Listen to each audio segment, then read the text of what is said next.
Na-try mo na bang dumating sa punto na pag ikaw ang todo effort niya wala lang? Pero nung tumigil ka, nung parang wala ka ng pake, bigla siyang nabalisa, bigla siyang nag-chat ulit, bigla siyang naghahanap ng attention mo. Bakit ganon? Bakit kapag hindi mo na pinapansin, dun pa siya naghahabol? Parang may magic sa salitang wala kang pake. Pero ang totoo, hindi ito magic. Ito ay psychology. At isang malalim na laro ng emosyon at perception. At yan ang pag-uusapan natin ngayon. Kaya kung gusto mong maintindihan kung bakit minsan ang hindi paghabol ang pinakamabisang paraan para habulin ka, manood ka hanggang dulo. Bago natin simulan, nais kong magpasalamat sa mga loyal kong subscribers sa patuloy na pagsuporta sa aking channel. Kayo ang inspirasyon ko sa paggawa ng mga bagong content. Kung bago ka sa channel ko, comment mo na kung taga saan ka. Ang karaniwang problema ng maraming lalaki at babae ay ito. Kapag gusto nila ang isang tao, lahat ng oras, effort at emosyon binubuhos nila. Walang pahinga, chat araw-araw, check kung online, react sa lahat ng story, comment sa mga post. At akala natin ganun ang tamang paraan para mapansin ka, ang todo bigay, pero ang hindi natin namamalayan. Kapag sobra na tayong present, nawawala ang halaga natin. Sabi nga sa Stoicism, kung masyado kang nakadepende sa isang bagay na hindi mo kontrolado, ikaw ang nagiging alipin nito. At oo, ganun ang nangyayari pag masyado kang attached sa isang tao. Habang ikaw ay nagpapaka-obsessed, siya naman ay unconsciously nagiging complacent. Sa isip niya, nasa akin na to, kahit anong gawin ko di siya aalis. At doon nagsisimulang maging one-sided ang laro. Ang problema, habang ikaw ay lumalaban, siya naman ay lalo pang umiilag. Imagine mo ito. May isang lalaki, si Marco. Araw-araw siyang nag-good morning kay Ana. Nagbibigay ng flowers, nag-aalok ng rides, nagpapadala ng kape. Pero si Ana ang scene zone. Minsan isang emoji lang ang reply. Hanggang dumating yung araw na napagod si Marco, wala na siyang pake. Hindi na siya nag-chat, hindi na niya chine-check kung online si Ana. At sa unang linggo parang wala lang kay Ana. Pero paglipas ng ilang araw may naramdaman siyang kakaiba. Bakit parang may kulang? Bakit parang tahimik ang mundo niya? Hanggang sa isang araw, siya na ang unang nag-chat. Uy, kamusta ka? Bakit di na kita naririnig ngayon? Boom. Na-trigger ang psychology ng loss. Kasi nung nawala yung attention, doon niya lang na-realize na mahalaga pala. Ganito ang laro ng emosyon. Tawag dito sa psychology, the scarcity principle. Kapag ang isang bagay ay madaling makuha, hindi natin pinahahalagahan. Pero kapag nawawala, bigla itong nagkakaroon ng halaga.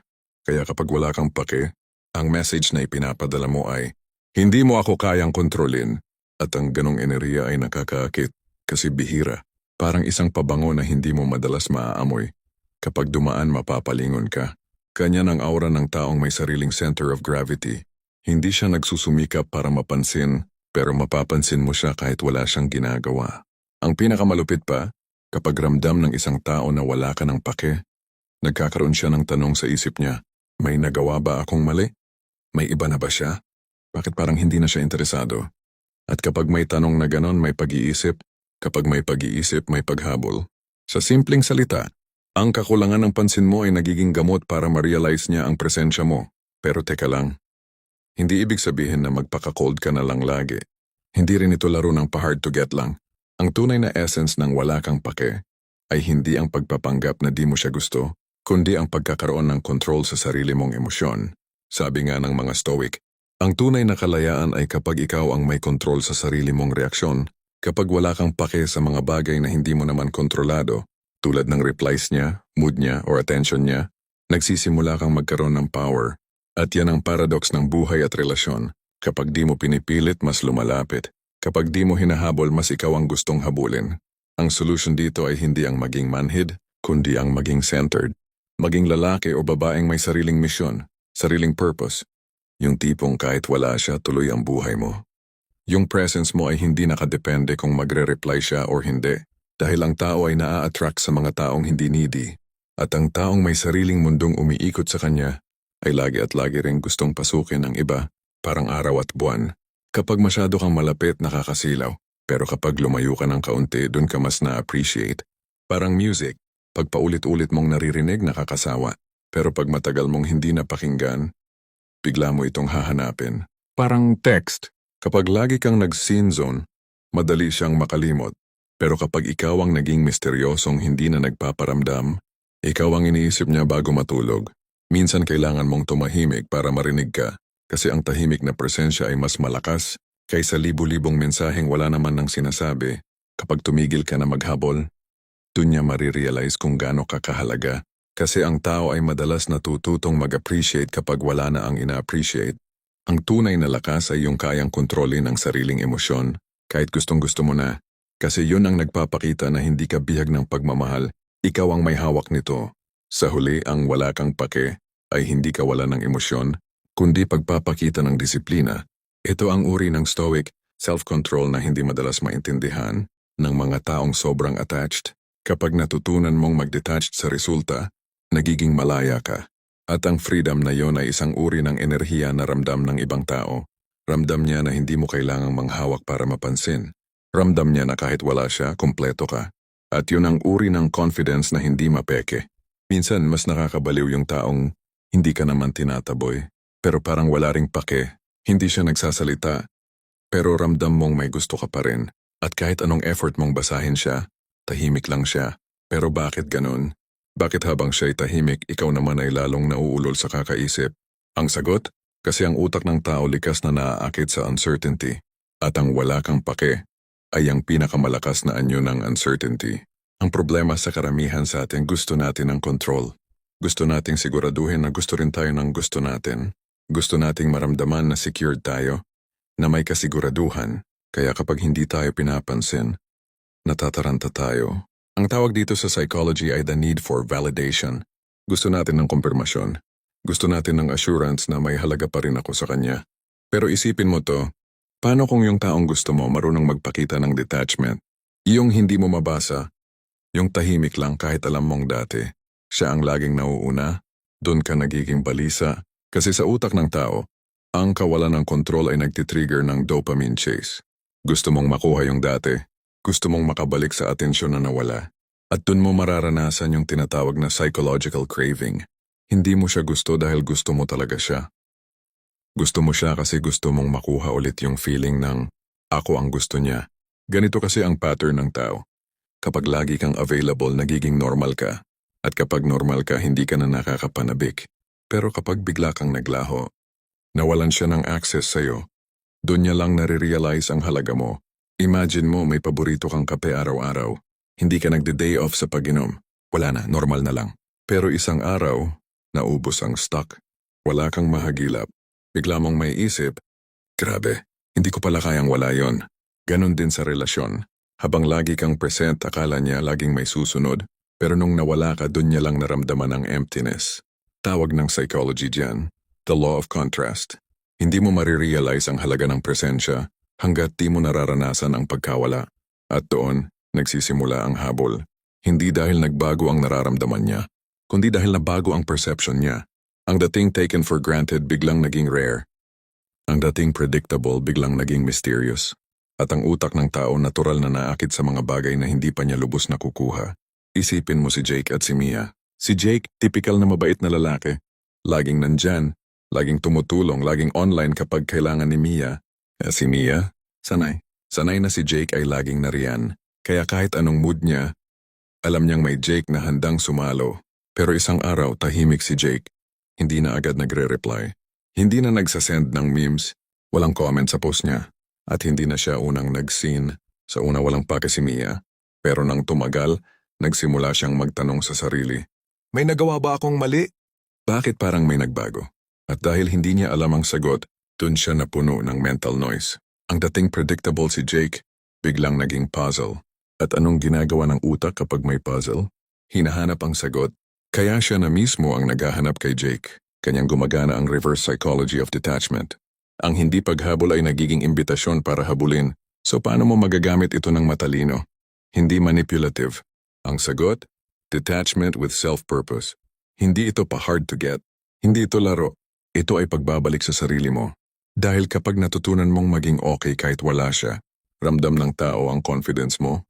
At yung confidence na yon, yan ang pinakamatinding anyo ng attraction. Sabi ng Stoic philosopher na si Epictetus, kung nakadepende ang kaligayahan mo sa ibang tao, hindi ka kailanman magiging malaya. Kapag natutunan mong ihiwalay ang emosyon mo sa reaksyon ng iba, mas nagiging kalmado ka. At ang kalmadong tao, yun ang misteryosong tao, kasi hindi mo mabasa kung ano ang iniisip niya. Ganon din sa relasyon. Kapag alam mong kahit mawala siya, hindi guguho ang mundo mo, bigla kang nagiging rare breed. Hindi mo kailangan ng validation. At yun ang pinaka-nakaka-addict sa isang tao. 1. Sa chat. Kung dati ikaw ang laging nag-i-initiate, subukan mong mag-step back, hayaan mong siya naman ang mag-start ng usapan. Kapag nag-message siya, replyan mo, pero hindi agad-agad. Let your response time reflect your focus in life. 2. Sa social media. Kung dati, react ka sa lahat ng stories niya. Ngayon, hayaan mo lang. Mag-post ka pa rin, pero hindi para ipakita sa kanya. Ipakita mo na busy ka sa buhay mo. Ang taong nakikita kang lumalago kahit wala siya, ay natural na ma-attract ulit sa'yo. 3. Sa energy. Pag nagkita kayo, wag mo siyang tratuhin na parang big deal. Smile, be polite. Pero wag magpaliwanag kung bakit ka tahimik. Ang misteryo mo ang magtutulak sa kanya na gustong maintindihan ka ulit. Ang tahimik na lalaki, hindi ibig sabihin walang pakialam. Baka lang natutunan niyang hindi lahat ng laban kailangan ipaglaban. Kapag tumigil ka ng maghabol, hindi ibig sabihin sumuko ka. Ibig sabihin lang napagod ka ng ipilit ang hindi mo kontrolado. Bakit siya naghahabol nung wala ka ng pake? Kasi nung wala ka na, dun niya lang nakita kung gaano siya walang kontrol. Sa Stoicism, may konsepto na tinatawag na amor fati. Ang ibig sabihin, mahalin mo ang nangyayari. Kahit hindi mo gusto, kapag tinanggap mo na ang mga bagay na wala sa kamay mo, nawawala ang takot, galit at pangungulila. At sa relasyon, ganun din. Kapag natutunan mong tanggapin na hindi mo kontrolado kung gusto ka niya o hindi, mas nagiging panatag ka. At kapag panatag ka, ikaw ang nagiging attractive. Dahil sa mundong puno ng insecurity, ang kalmado ay kakaiba. At lahat ng kakaiba, hinahabol. Kapag wala kang pake, hindi mo tinatanggal ang pag-ibig, inaangat mo lang ang dignidad mo. Hindi mo pinapahiya ang sarili mo sa habol na walang sagot. Sa halip, tinuturuan mong mahalin ka ulit sa pamamagitan ng presensya mong hindi nangangailangan ng validation. Kasi tandaan mo, ang totoong attractive na tao ay hindi yung laging available, kundi yung marunong magpahinga. Hindi yung laging nagsasalita, kundi yung marunong manahimik. Nakakatawa, no? Nung hinahabol mo siya, wala. Pero nung ikaw na yung tumigil, biglang siya na yung di mapakali. At habang tahimik ka lang, siya naman ang naguguluhan. Bakit parang iba na siya? May iba na ba? Bakit parang hindi na ako ganun kaimportante? Ayan na yung tinatawag na controlled detachment. Hindi dahil wala ka nang nararamdaman, kundi dahil alam mo na kung kailan mo dapat hawakan at kailan mo dapat bitawan. Ang karamihan sa atin, akala natin ang pagmamahal ay tungkol sa pagpupursige. Na kapag mas marami kang effort, mas mahal ka. Pero minsan sa sobrang effort mo, nawawala na ang mystery. At pag nawala ang mystery, nawawala ang attraction. Isipin mo ito, lahat ng pelikula may build-up, may tension. Hindi agad binibigay ang ending. Kasi kapag nalaman mo agad ang dulo, wala ka ng thrill manood. Ganon din sa tao. Kapag alam niyang palagi kang nandyan, palagi kang available, palagi kang sumusunod, wala na siyang thrill. At ang attraction ay nabubuhay sa pagitan ng certainty at uncertainty. Hindi mo kailangang maging sobrang malamig, pero kailangan niyang maramdaman na hindi niya hawak ang emosyon mo. Isipin mo si Lance at si Bea. Si Lance dati laging nandyan. Every morning, good morning my love. Every night, ingat ka palagi. Pero isang araw tahimik si Lance. Hindi nag-chat, walang post, walang presence. Sa una si Bea chill lang. Akala niya busy lang si Lance. Pero habang tumatagal, nakakaramdam siya ng kakaiba. Bakit parang wala na siya? Bakit parang hindi ko na siya kilala? At doon na pumapasok yung emotional void. Yung space na dati punong-puno ng effort. Ngayon ay tahimik. At alam mo ba kung ano ang nangyayari sa utak niya? Nagsisimulang maghanap ng closure, ng explanation, ng reconnection. Dahil kapag bigla kang nawala, ang tao ay instinctively maghahanap ng pattern. Ang utak ay ayaw ng kawalan ng sagot. Kaya kapag hindi niya alam kung bakit ka tahimik, lalong tumitindi ang craving niya. At habang tahimik ka, dun siya napapaisip. May ginawa ba akong mali? Na-offend ko ba siya? May bago na ba siya? Sa totoo lang, hindi mo naman kailangang maglaro. Ang tahimik mong paglayo ay sapat na para maramdaman niya yung pagkawala ng enerhiya mong dati niyang sanay. Ngayon, paano mo gagamitin ang controlled detachment nang hindi nagmumukhang pa-hard to get lang? Simple. Sa halip na habulin mo siya, habulin mo ang sarili mo. 1. Ayusin mo yung focus mo. Kung dati lahat ng oras mo nakasentro sa kanya, ngayon ilaan mo sa pag-aangat ng sarili mo. Mag-ayos ka, magtrabaho, magbasa, magpalakas. Ibalik mo ang disiplina sa sarili mo. Ang taong may direksyon, yan ang taong nakakaakit. 2. Huwag kang mag-react agad. Kapag bigla siyang nagparamdam, huwag mo agad sagutin. Hindi para ipakita na di mo siya gusto, kundi para iparamdam na hindi mo kailangan ng atensyon niya para mabuhay. Yan ang klase ng kalmadong energy na nakakabaliw. 3. Gamitin mo ang silence bilang weapon. Ang katahimikan ay hindi kahinaan. Ito ay paraan ng pagpapakita ng control. Ang tahimik na tao ay misteryosong tao. At ang misteryo ay laging nagdudulot ng curiosity. At ang curiosity ay laging nauuwi sa attraction. Example 1. Chat detachment. Dati ikaw yung unang nag-hi. Ngayon ikaw yung nag-aantay. Hindi dahil nagmamatigas ka, kundi dahil natutunan mong hindi mo kailangang ipilit ang koneksyon. Kapag nag-message siya, sagutin mo ng mahinahon. Hindi agad, hindi rin late. Just calm and steady. Yan ang energy ng isang taong alam ang halaga niya. Example 2. Social energy. Kung dati, lahat ng lakad mo ay nakasunod sa schedule niya, ngayon ikaw na yung may sariling plano. Mag-gym ka, lumabas ka, mag-post ka ng mga simpleng bagay na nagpapakita na masaya ka kahit wala siya. Hindi mo kailangang magpanggap. Ipakita mo lang na buhay ka pa rin kahit wala siya. At dun siya matatakot. Kasi maiisip niya, paano kung tuluyang masanay siya nang wala ako? Example 3. In-person detachment. Kapag nagkita kayo, tumingin ka sa kanya ng may ngiti pero walang emosyon. Walang panghihinayang, walang galit, kalmado lang. Dahil ang ganitong tingin ay nakaka-intimidate. Ang ganitong aura ay nagpapadala ng mensahe. Hindi kita kailangan para maging masaya. At kapag yan ang naramdaman niya, mapapaisip siya, bakit parang siya na ang mas okay ngayon? At doon nagsisimula ang habol. Sabi ng Stoic philosopher na si Marcus Aurelius, kapag natutunan mong kontrolin ang isip mo, hindi ka na basta-basta natitinag. Wala kang pakialam kung babalik siya o hindi. Kasi alam mong hindi doon umiikot ang mundo mo. At ang ganitong klase ng mindset ay nagiging magnet sa mga taong dati mong hinahabol. Kasi bihira ang may ganitong emotional stability. Sa panahon ngayon na lahat gustong pansin, ang taong hindi umaasa sa atensyon ay siya mismong pinag-aagawan ng atensyon. Hindi mo kailangang sumigaw para marinig. Minsan ang katahimikan mo na ang pinakamatinding pahayag. Kapag hindi mo na siya hinahanap, dun niya lang marirealize kung gaano kanya gustong makita. Hindi lahat ng pagkawala ay talo. Minsan yun pa nga ang paraan para hanapin ka ulit. Ang tunay na lakas ay yung kaya mong ngumiti kahit wala na yung dati mong pinapangiti. Kapag lagi kang nag-i-invest ng oras at emosyon, ang utak ng tao ay nag-a-adjust. Ang tawag dito ay emotional equilibrium. Nasanay siya na ikaw ang nagbibigay. Pero kapag bigla kang tumigil, bumabagsak yung balance. At para maibalik iyon, siya na ngayon ang maglalabas ng effort. Siya na ang magme-message. Siya na ang mangungumusta. Siya na ang maghahanap ng closure. Kahit hindi mo hinihingi, ang controlled detachment ay hindi coldness. Ito ay reversal of energy. Mula sa pagiging habol, nagiging center ka ng gravitational pull. Kasi lahat ng tao ay naa-attract sa enerhiyang kalmado, stable at hindi reactive. At yun ang enerhiya ng isang taong may wala ng pake. Pero may inner peace. Kapag natutunan mong maging emotionally detached pero compassionate pa rin, mas lumalalim ang halaga mo. Hindi ka desperado, hindi ka reactive, hindi ka nakabase sa validation. At yan ang dahilan kung bakit siya biglang naghahabol. Hindi dahil gusto kanyang balikan, kundi dahil gusto niyang maibalik ang feeling na dati mong ibinibigay. At ang irony ng lahat, kapag hindi mo na binibigay yon, doon niya lang nauunawaan kung gaano ka pala kahalaga.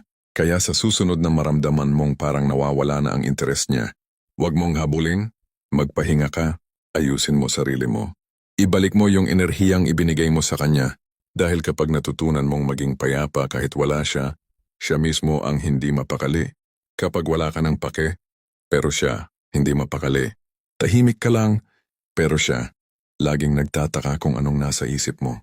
Hindi mo siya hinahabol, pero siya biglang naging curious. Biglang naging available. Biglang nagparamdam. Ang tanong, ano ang meron sa pagiging unbothered? Bakit yung mga taong hindi naghahabol? Sila pa yung hinahabol? Bakit yung mga taong hindi reactive? Sila pa yung hindi malimutan? Ang sagot, kasi ang taong may inner peace ay may kakaibang enerhiya. Yung tipong tahimik pero mabigat ang dating. Kalma pero magnetiko. At yan ang huling sikreto sa larong ito. Ang problema ng karamihan, Akala nila kapag tahimik ka, talo ka. Kapag hindi ka nagre-reply, wala kang chance. Kapag hindi mo pinapansin, mawawala ka sa isip niya. Pero totoo, hindi yan totoo. Kasi minsan, ang katahimikan mo ang mismong ingay na ayaw niyang marinig. Ang pagkawala mo ang presensya niyang di maalis sa isip. Bakit? Dahil sa panahon ngayon na lahat nag-aagawan ng pansin, ang taong hindi naghahanap ng pansin, siya ang pinaka-namumukod tangi. Ang lahat ay gustong mapansin, pero bihira ang marunong maging okay kahit hindi mapansin. At yan ang klase ng tao na hindi mo malilimutan. Kasi kapag nakilala mo ang isang taong hindi mo kayang kontrolin, mapapaisip ka. Ngayon pag napaisip ka, napunta na siya sa isip mo.